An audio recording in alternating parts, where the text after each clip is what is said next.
With the 2014-2015 cold and flu season well underway, thousands of patients across the country are feeling the effects of the virus. As more and more people get sick, questions have been raised about the efficacy of this year's flu vaccine, the supply of medications, and what the number of people infected means to the overall population.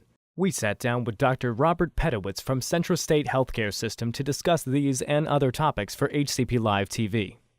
We're seeing, at least compared to last year, a more aggressive strain of the flu and more people getting sick at an earlier time.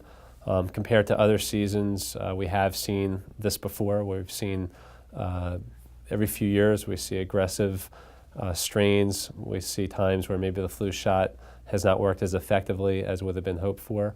I wouldn't say this is different in past years, definitely different than last year. I think compared to last year and in recent years, yes, much different. Just a few years ago, we had also a strain that was also very aggressive, and the numbers were aggressive this early on. We saw a lot of flu cases at this time. But it does seem, especially recently, that the H3N2 strain is a little bit more aggressive, and that the flu vaccine may not be working as effectively. One of the reasons for this is mutation in the strain itself. When the vaccine is developed, it's developed the year preceding the flu season, and during that time there are things called genetic drift and genetic mutation of a particular strain, and then other strains that come in that may become more aggressive. For example, a few years ago when we saw the H1N1 flu epidemic, it was a completely new strain that we had not seen before, and therefore it made the flu vaccine of that year largely ineffective against this particular strain.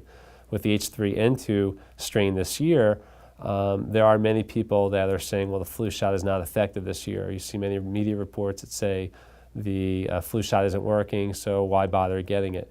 The truth is, especially with the quadrivalent, there are 4 different strains that are protected against. And even if you were to have the H3N2 flu and you have not gotten the flu shot, you're not protected against the other strains. And if you do get the flu shot, you are protected against the other strains. And even if you were to be infected with H3N2, it is widely believed that having the flu shot will help speed up your recovery and decrease the morbidity and mortality rates just by having the flu vaccine.